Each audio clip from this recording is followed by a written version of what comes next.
We think differently. Demeure indispensable malgré la diversification. B.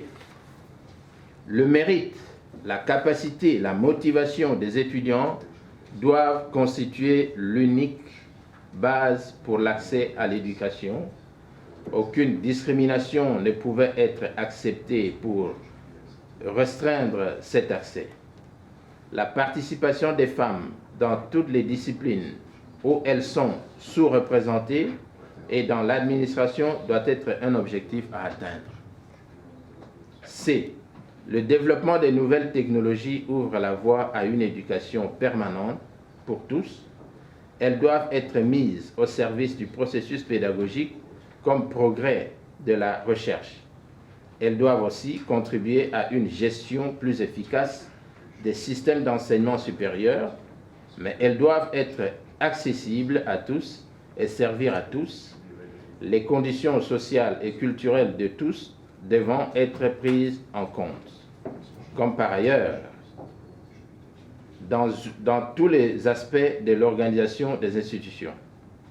Enfin, les nouvelles technologies doivent collaborer à assurer l'accessibilité à l'éducation pour tous, tout au long de la vie. D. Les outils d'enseignement aujourd'hui doivent former des citoyens capables de penser clairement, d'analyser les problèmes, de faire des choix, d'agir éthiquement et d'assumer leurs responsabilités.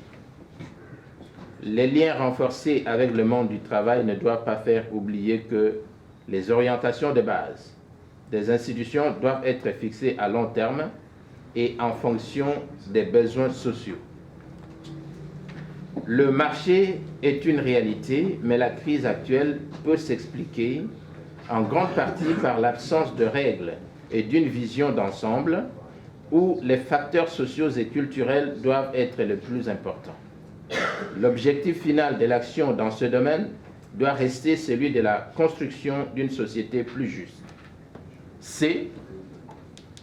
Tout cela ne pourra se faire que si les enseignants et les étudiants jouent un rôle important dans la vie des organisations et si celles-ci jouissent de l'autonomie institutionnelle et des libertés académiques dans un cadre de responsabilité. F.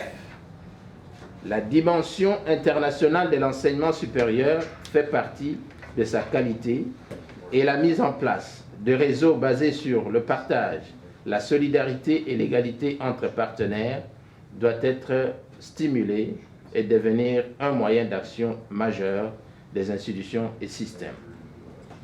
En guise de conclusion, honorables Mesdames et Messieurs les ministres, Excellences, Mesdames et Messieurs les ambassadeurs, distingués invités, Swiss UMF University prévoit des discussions bilatérales avec chaque État dans l'après-midi pour discuter du suivi de cette conférence et de la signature des Memorandum of Understanding qui concernent notamment 1.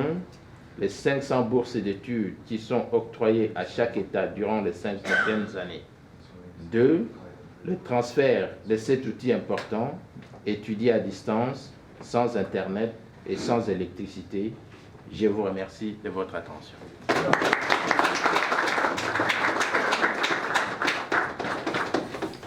Je remercie M. We think differently.